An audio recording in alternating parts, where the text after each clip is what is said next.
कहते हैं कि दाल रोटी खाओ, प्रभु के गुण गाओ। लेकिन मैं कहूँ कि वही रोटी आजकल हमारे लिए ख़तरनाक साबित हो रही है तो आप कहेंगे यह तो कुछ अजीब सी बात है।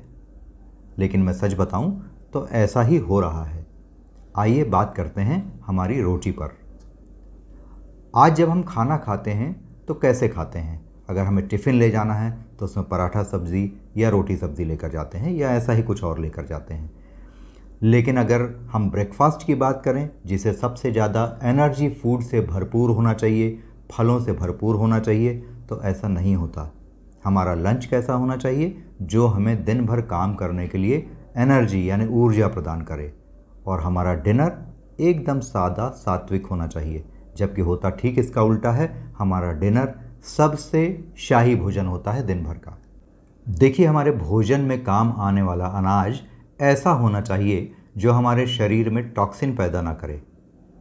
अगर हम गेहूं की बात करें तो यह 150 साल पुराना वाला गेहूं नहीं है। आज हमें गेहूं कैसा चाहिए? हमें उत्पादन की बम्पर क्वांटिटी चाहिए, लेकिन गेहूं की क्वालिटी नहीं चाहिए।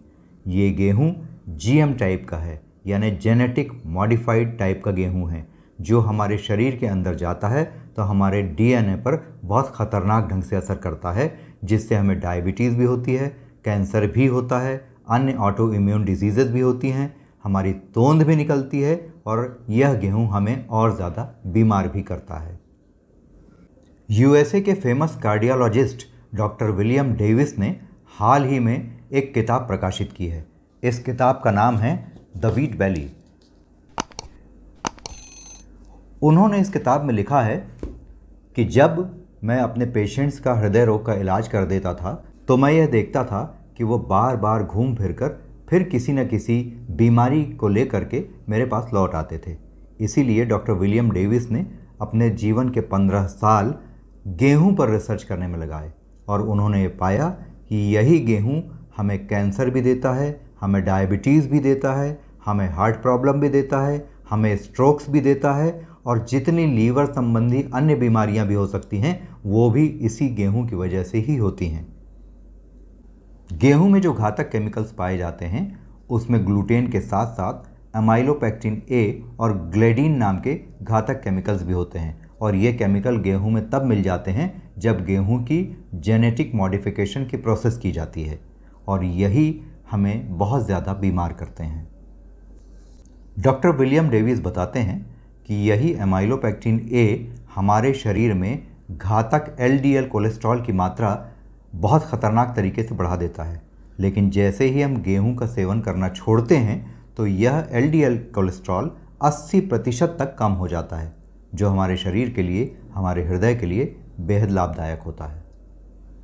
इसी तरह इस गेहूं में ग्लेडिन नाम का भी घातक केमिकल पाया जाता है, जो हमारी भूख को इतना बढ़ा देता है कि हम प्रतिदिन लगभग 400 कैलोरी अधिक का सेवन कर जाते हैं, और यही ग्लेडिन हमारे लीवर को बेहद नुकसान पहुंचाता है।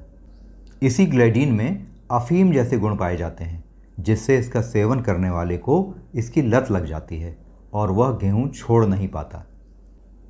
गेहूं का सेवन करने से हमारे शरीर में शुगर यानी चीनी की मात्रा आश्चर्यजनक रूप से बहुत बढ़ जाती है, जबकि डॉक्टर्स हमें लगातार यही सलाह देते हैं कि अगर आपको डायबिटीज़ हो, शुगर बढ़ रही हो, तो हमें गेहूं की रोटी ही खाना चाहिए।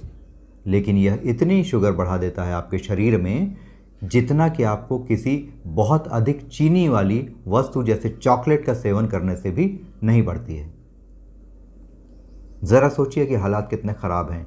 इंडिया जैसी डेवलपिंग कंट्रीज़ में हम डायबिटीज़ के मरीज़ों को लगातार गेहूं खाने की सलाह दे रहे हैं, जबकि अमेरिका में अगर कोई व्यक्ति आज डायबिटीज़ का शिकार हो जाता है तो उसे राइस एंड राइस प्रोडक्ट्स खाने की सलाह दी जाती है और गेहूं बंद करने की सलाह दी जाती है। यानी फूड माफिया के घातक षड्यंत्र के चलते हमें गेहूं खाने पर मजबूर होना पड़ रहा है और हम और ज़्यादा बीमार बन रहे हैं।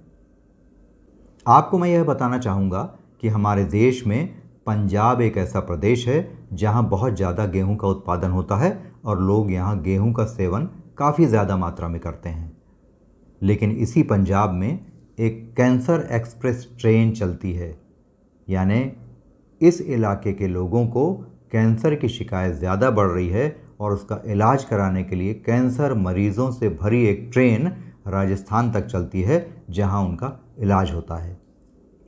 एक बहुत महत्वपूर्ण तथ्य ये भी है कि दुनिया भर में जब डायबिटीज़ पे और गेहूं पे रिसर्च किया जा रहा था, तो उस वक्त ये देखा गया कि ऐसे देश जहां चावल ज़्यादा खाते हैं लोग, जैसे ताइवान, फिलीपींस, जापान, चाइना, ऐसे देशों में डायबिटीज़ की जो बीमारी है वहाँ के लोगों में कम से कम होती है, जबकि गेहूं खाने वाले जो देश होते हैं वहाँ डायबिटीज़, कैंसर, हार्ट प्रॉब्लम, ये बीमारियाँ अधिक होती हैं।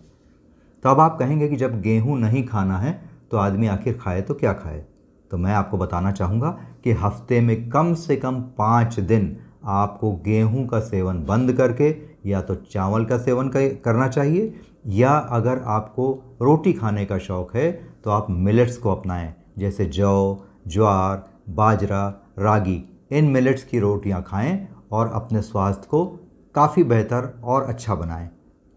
आप लगातार ऐसा करके देखिए, निश्चित ही आपकी सेहत सुधर जाएगी। So be confident, keep your moral up and maintain golden health.